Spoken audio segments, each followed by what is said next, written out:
I had to finish up some graphics work before I could get back to my tile. So here we are, we're going for row 3. One of the first things I want to do is see how much room is left. This one measures right at 1.25 inches.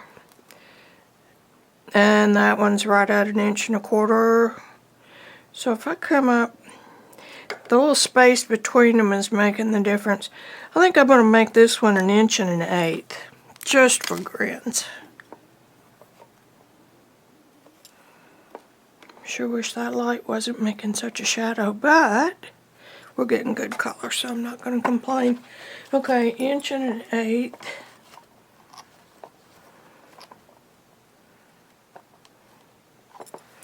And then by the time I add a little border, it'll be just about right. Okay. Randy said it looked tribal to him, so I think that's a good idea. We're just going to keep at it. Beep, beep. And I think a zigzag pattern would be fun. Come on. So let's see, there's 3, that's roughly half. Well, it would be if I drew it in the middle. I'm having trouble with that. Okay, so I'm going to base this one on triangles.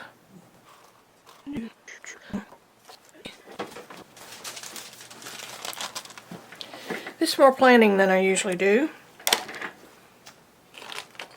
but we're going to see what happens. And with all the pencils in the house, this carpenter's pencil is the one that I find the most. So if we say that's our center, and we're going to draw triangles.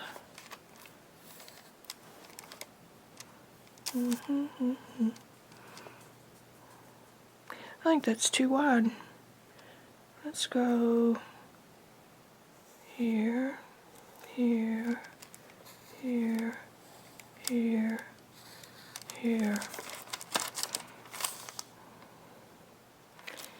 3, 2, 1. So if I put a peak at every inch mark,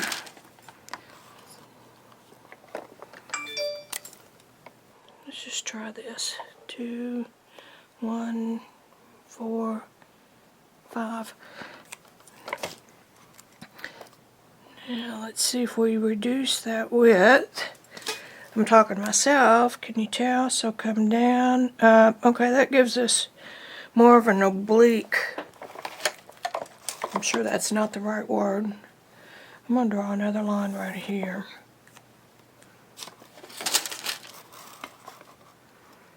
Now if we want to be perfect,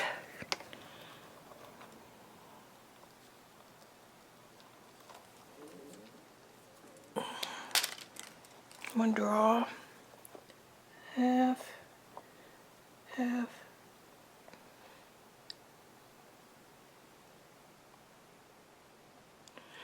Okay, now see what I've got here. I marked 1 inch all the way across on the top, came in 1/2 inch, and then marked 1 inch all the way across. So that gives me a staggered 1 inch line. Now I'm going to use my handy dandy little ruler from the other day, and we're going to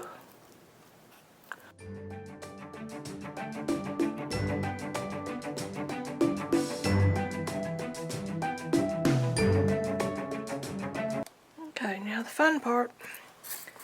Put that up, put the lid on the pen. I had to stop and think where I was going. Alright, first thing I'm going to do is I'm going to cut this right here.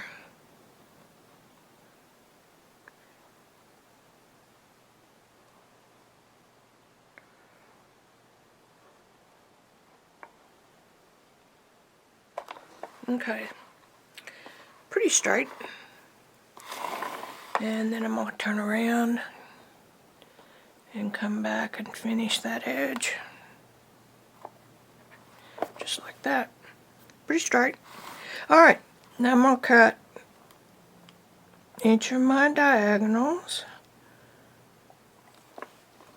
Remember I told you the other day that you can stop just before you get to that ditch. I'll show you on this one. Stop. And come back here and finish. Of course it helps if you line them up a little better. But that will keep you from going too far into the ditch and possibly messing up your pattern from the other day. I think I'm just going to try to stop on a dime and see if I can get a cleaner line. After all, it doesn't have to be perfect. We want it to look handmade. See, I said it right that time. If you want it done by machine, just stick around and somebody from China will make it for you. But you won't have near the enjoyment.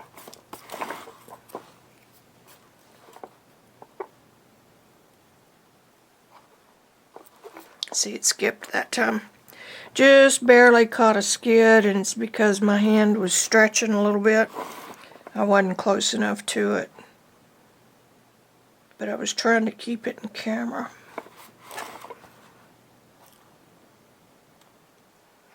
Alright. There, see? Isn't that pretty? Okie doke. Now what am I doing? This is so simple.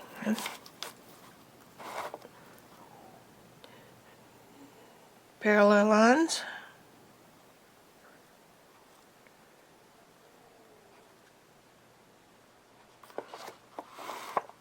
And I'm going to turn it this way. Whoops. Ooh. Bobble.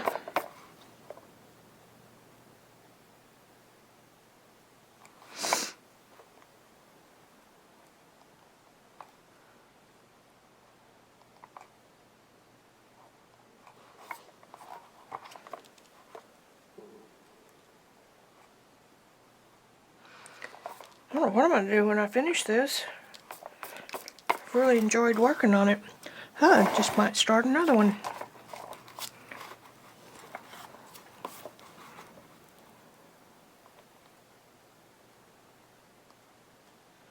It is definitely hoodie weather in Arkansas.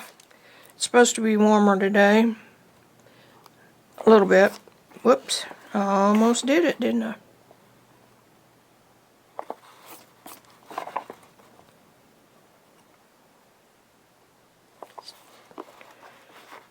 We had 9-degree temperatures night before last. But we sleep under the down blanket with a Pendleton wool blanket on top of that.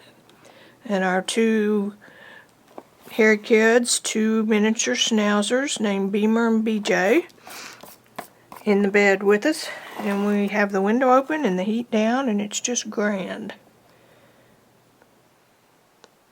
We like to think that we're healthier in the winter because we don't like a whole lot of forced heated air from central heat.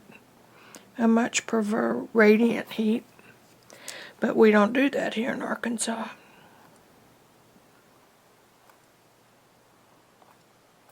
So we keep the temperature down low and curl up in blankies and hoodies.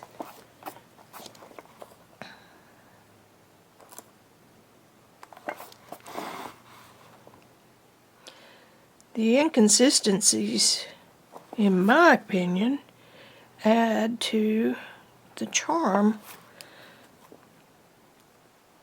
of this pattern.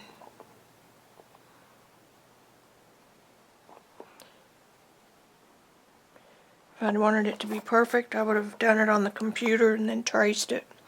But I always get bored when I'm tracing. I end up doing a real sloppy job, and it doesn't really help me that much, unless it's got to really be something for me to want to trace it.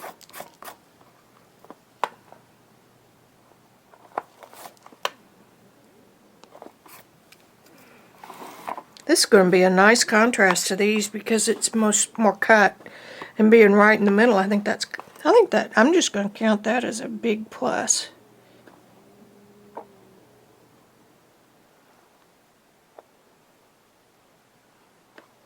I'm kind of like Carolyn Doobie. Oopsies are just opportunities for, see, what does she call it? Obvious opportunities for positive something. Anyway.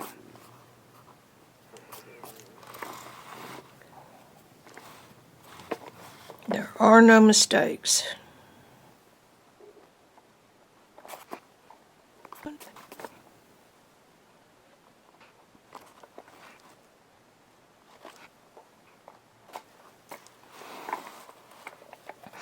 Make sure I'm still in camera. I've been trying hard not to sniffle, so forgive me in advance. I promise I won't share any more bodily functions with you.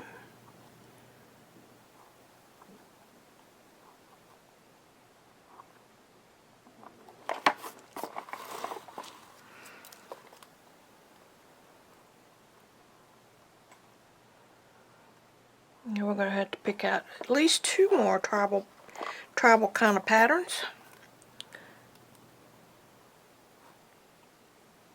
But as you get to know Vicki, you'll know that I may break out and put some initials through one of them.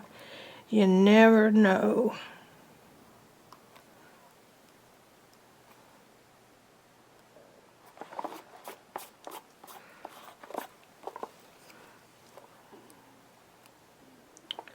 I've been thinking about doing this all day. And the graphics in the computer got in the way, but I was doing a logo design for our nephew who's starting his own computer tech business. I like to say that I taught him everything I know, but he passed me a long time ago. But I amaze him every once in a while still. When he took web design in high school, he knew more from me than the teacher knew. So I think he got an easy A in that course.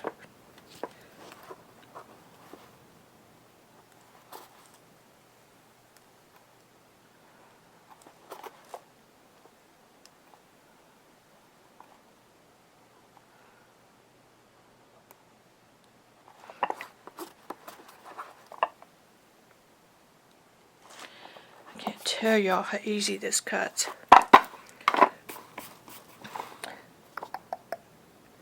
Let's do another one of those curvy lines.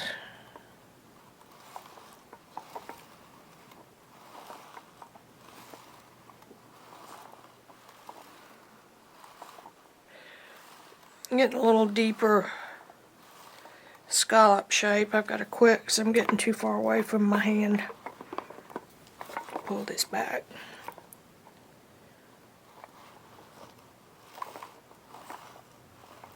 Slow down, you're not on a timetable.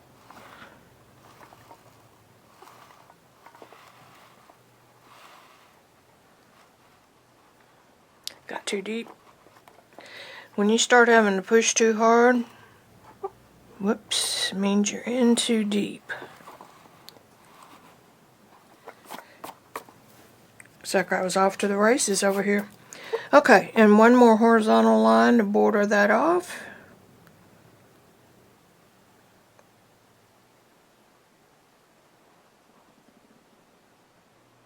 Try to stay to the top side of your scallop so it won't denigrate that line. That's a big word. But you can see here where I got a little bit too shallow with the space between the 2 lines. There you go. I think that's pretty cool. Alright, let's ink it up.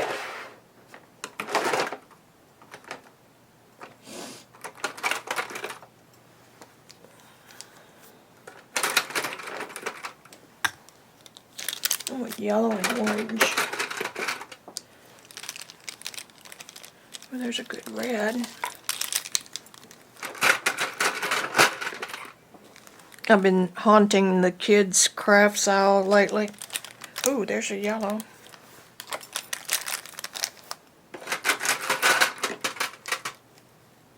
Especially now that Leslie, no, not Leslie, Lindsay at the Frugal Crafter. There we go. There's a good one. Let's put this one back. Put that one back. Get that one out. How about green? Lindsay at the Frugal Crafter.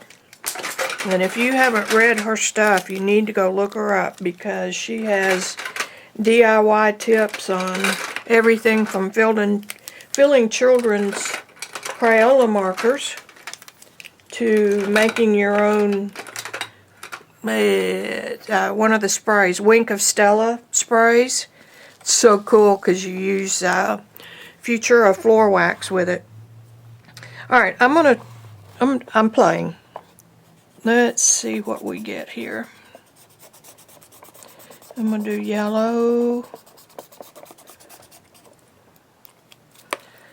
And then I'm going to do orange here.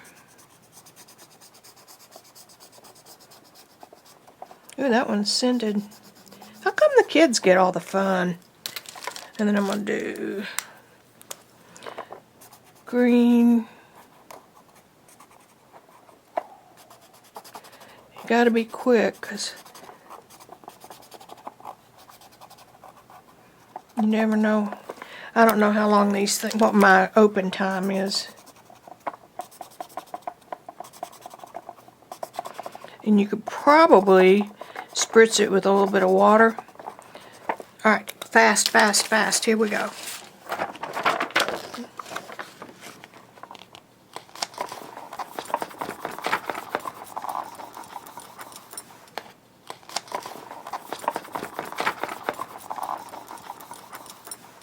Somebody told me the other day they loved how I picked up a stamp pad to use as a barren.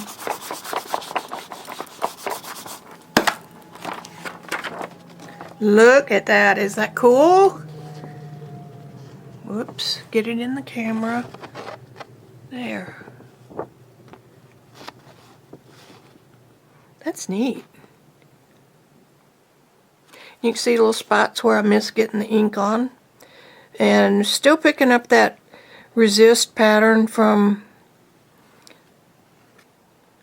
where the ink doesn't soak into the pad, into the rubber, but I like that. Okay guys, there's row number 3. See you later, over and out. Be sure to like my channel and subscribe, and I'll keep doing videos as long as y'all keep enjoying them. See you later, bye.